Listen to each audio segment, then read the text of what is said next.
Hey guys, how's it going? Hope you're doing well. My name is Crown, and today I'm going to read you some very interesting stories that I hope that you're gonna love. And now, without further ado, let's go!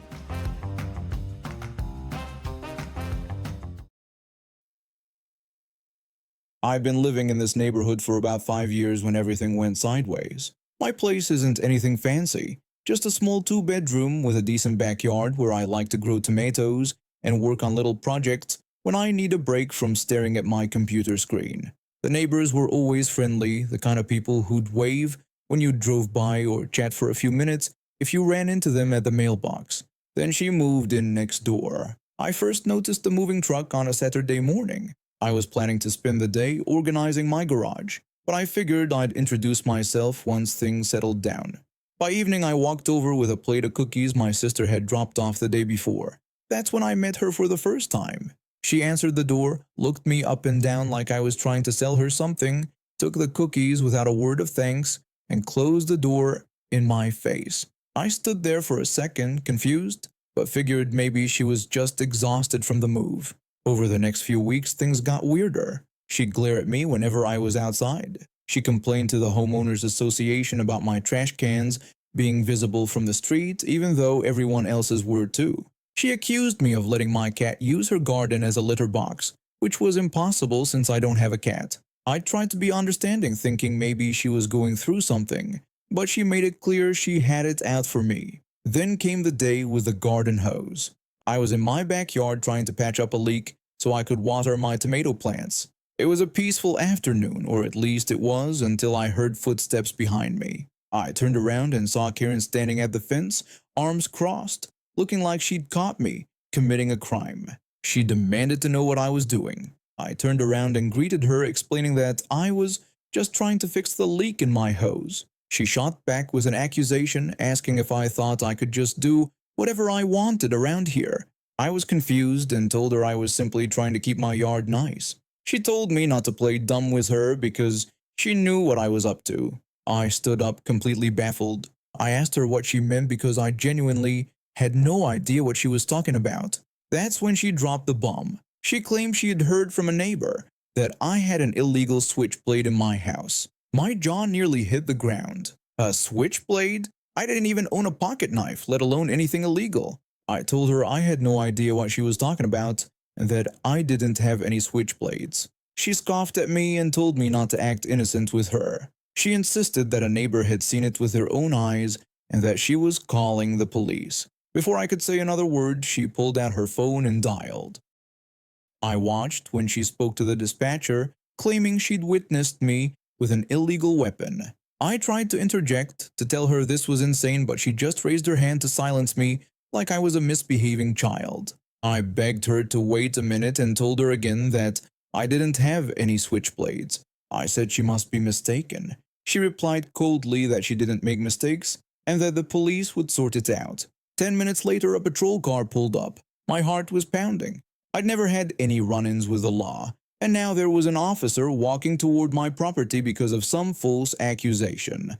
The officer approached us and asked what the problem was. Karen immediately went on the attack, telling him she'd caught me red-handed with an illegal switchblade and demanding that he arrest me. I felt my face go hot with anger and embarrassment. My other neighbors were starting to peek out their windows. I quickly told the officer that I swore I didn't have any switchblade and that she must be mistaken.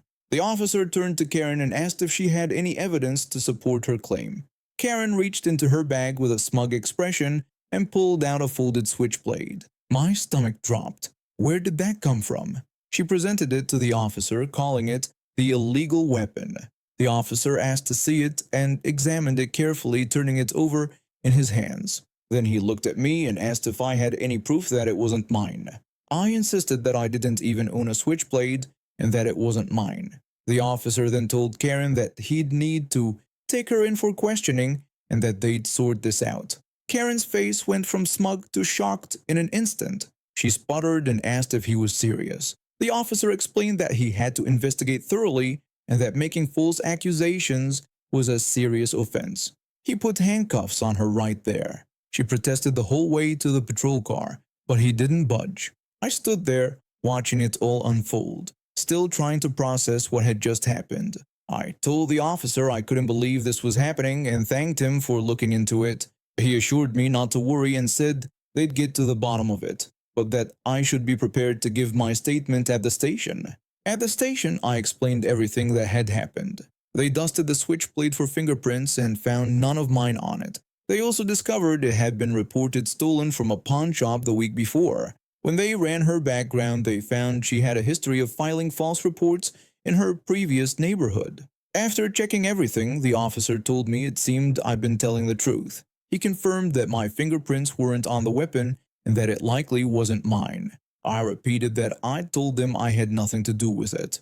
When they continued their investigation, they learned that the Switchblade had been stolen from a nearby pawn shop just a week ago. It was clear that Karen had planted it in my backyard to frame me. With all the evidence against her, she was arrested for filing a false police report, theft, and possession of a stolen weapon.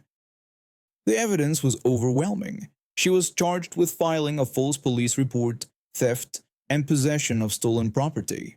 A few weeks later, I had to testify in court. Sitting in that witness stand, I watched her lawyers struggle to mount any kind of defense. The trial dragged on, but the mountain of evidence against her made it clear which way things would go. When the jury came back, the four persons stood and announced that they'd found her guilty on all counts. She was sentenced to a year in jail and ordered to pay restitution to the pawn shop. When they led her out of the courtroom, she shot me one last hateful look. But I didn't care anymore. I could finally go back to my peaceful life fixing garden hoses without drama. I've been working railroads for most of my adult life, and I can tell you, it's not the job itself that gets to you. It's the people who think the rules don't apply to them.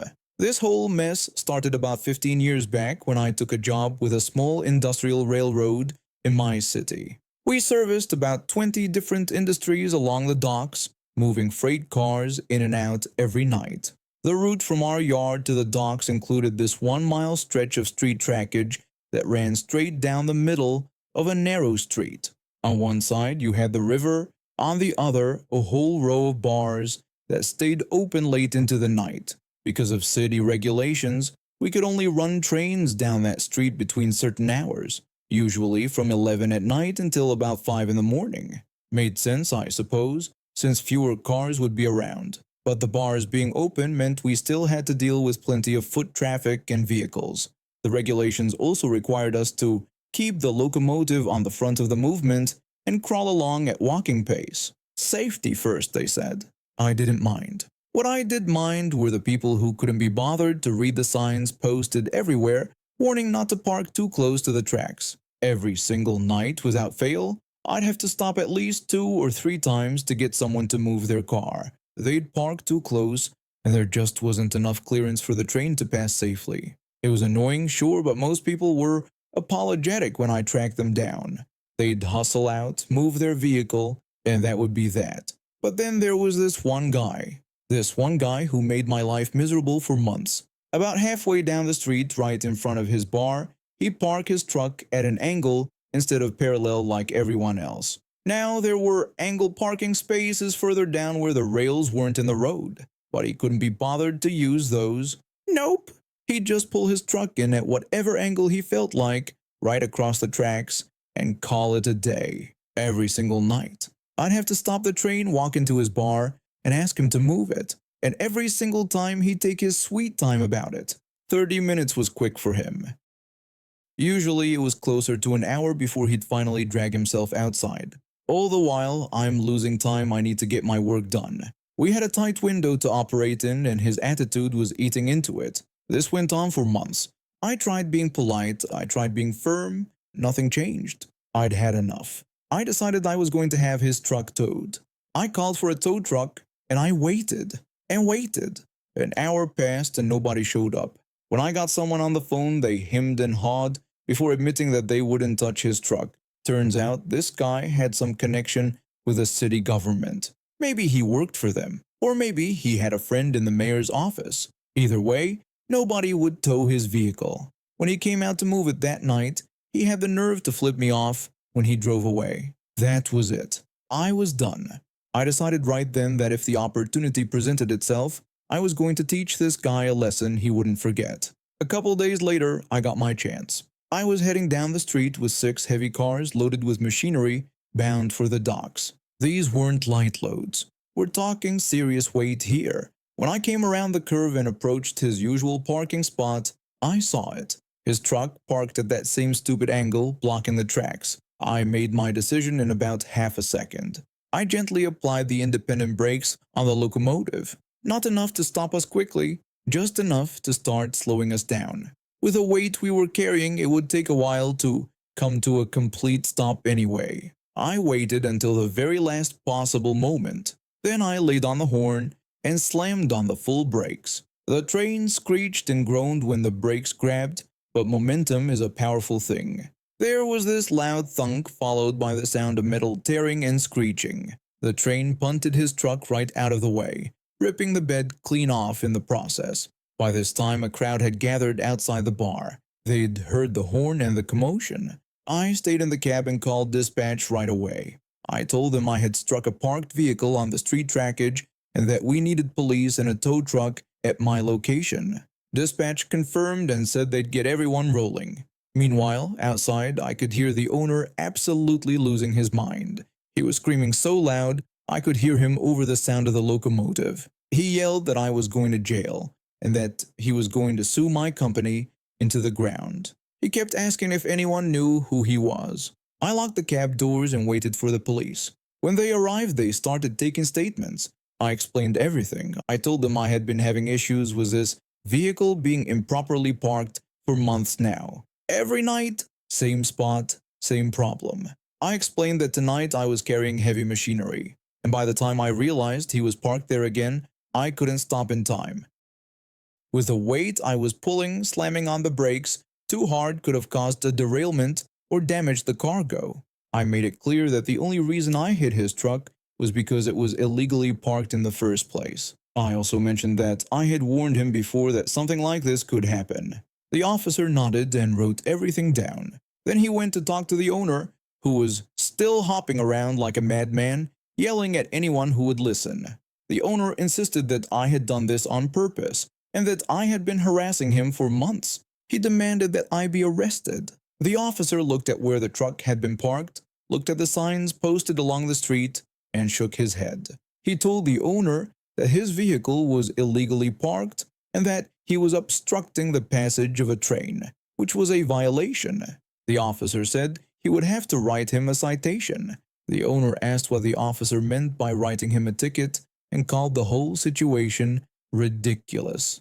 But the officer wasn't having it. The owner got ticketed for improper parking and for obstructing the railway. His brand new truck, which he hadn't even finished paying off yet, was completely totaled. Insurance wouldn't cover it because of how he'd parked it. It took about 2 hours to clean up the mess.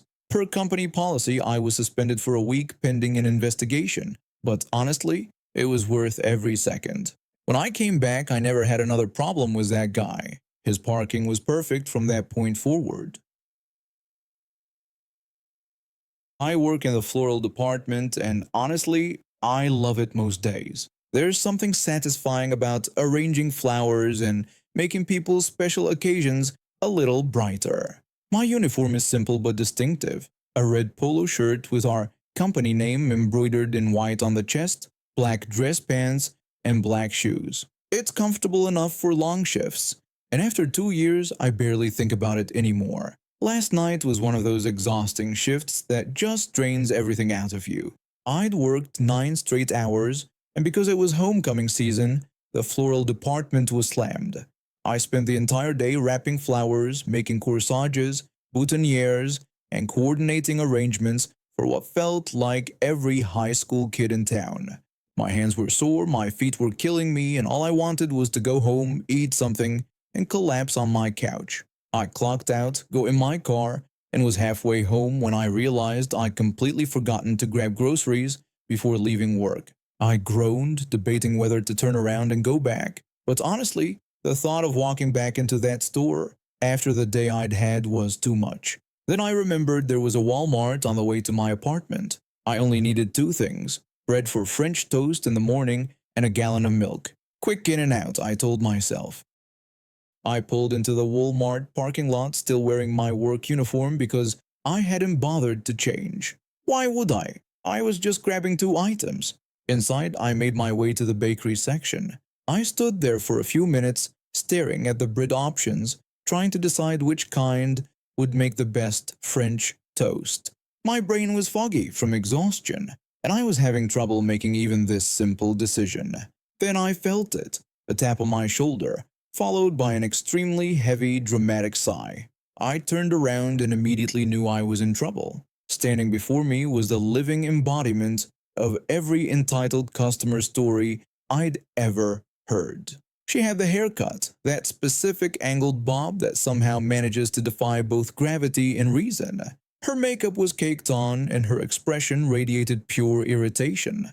I politely asked if I could help her with something. She immediately launched into a complaint about how she'd been standing there for minutes waiting for me to help her, and all I was doing was looking at bread. She called me terrible at my job and demanded that I help her find the toilet paper. I blinked, confused for a second before it clicked. She thought I worked here. I explained to her that I didn't work at Walmart. I told her I worked at a different store down the road and that I was just a customer like her. She paused and I watched her eyes travel down to my shirt, clearly seeing the logo of my actual workplace. Instead of the embarrassed apology I expected, she huffed at me like I'd personally insulted her. She accused me of lying and insisted that my store would never have someone like me working for them. Then she demanded again that I take her to the toilet paper. The comment stung, and I felt my patience, already worn thin from the long day, start to crack. What did she mean by someone like me? I'd been nothing but polite. I pointed out the obvious flaw in her logic. If I worked at Walmart, why would I be wearing the uniform of their #1 competitor in town? It was a reasonable question. Our store and Walmart were known rivals in the area. No way would Walmart let an employee wear a competitor's branded shirt. She wasn't having it. She accused me of trying to get away with being lazy trash at work and announced that she was going to get my manager. I told her whatever and turned away from her. I was done with this conversation. She could go find a manager and make a fool of herself. I had French toast ingredients to buy. She stormed off with her cart, and I continued my shopping, grabbing the bread and milk. I was heading toward the checkout lanes when I saw her again, this time running toward me with a manager trailing behind her, looking confused and tired. She pointed at me and told the manager that I was the worker who had been very rude and wasn't doing my job. She demanded that he fire me on the spot. The manager looked at me, then down at my red polo with my store's name clearly visible across the chest. I could see the realization dawn on his face. He told her that I didn't work at Walmart. He explained that he'd never seen me before and that he knew all the workers on his night crew. He also pointed out what should have been obvious to her, that I was clearly wearing a polo from another grocery store. I felt bad for the manager. He sounded so tired. She wasn't accepting this explanation. She called both of us liars and asked if this was how we treated paying customers. Then she announced that she would never shop at Walmart again. She spun around and stormed off, her cart rattling as she disappeared down an aisle. The manager turned to me and apologized for the trouble. To make up for it, he gave me my 2 items for free, which was unexpected but appreciated. I went home, made my French toast the next morning, and headed to my college classes. But before class, I stopped by my actual workplace to cash a check at customer service. While I was there, I told my coworker about the bizarre encounter from the night before. I described the whole situation. The woman mistaking me for a Walmart employee, her refusal to believe I didn't work there, and the dramatic scene with the manager. That's when I had a weird feeling in my gut. I asked my coworker if I could see the banned customer list. My coworker pulled it up, and there she was, right at the top of the list with her picture. It was definitely her. My coworker's eyes went wide when she saw who I was pointing at. She asked if I knew why this woman was banned. I didn't know yet. She told me this woman had a pattern. 3 separate times, she'd loaded up shopping carts with expensive frozen and cold products. We're talking premium steaks, crab legs, lobster tails, large cheesecakes, milk, the works. Hundreds of dollars worth of product each time. She'd park these carts in front of the restaurant connected to our store and just leave them there for hours before abandoning the store entirely without paying for anything. Every single time all that food had to be thrown away because it was no longer safe for consumption.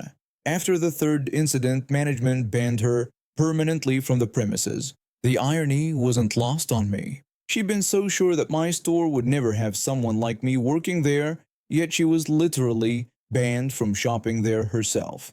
My co-worker's eyes lit up with an idea. She told me she was going to call that Walmart right away because they needed to know what they were dealing with. I had to leave for class, so I didn't hear the conversation, but I can only imagine how it went. My co-worker would have explained the woman's history at our store, the abandoned carts full of expensive food, the hundreds of dollars in wasted product, and the ultimate ban from our premises. She can't come after me at work even if she wanted to.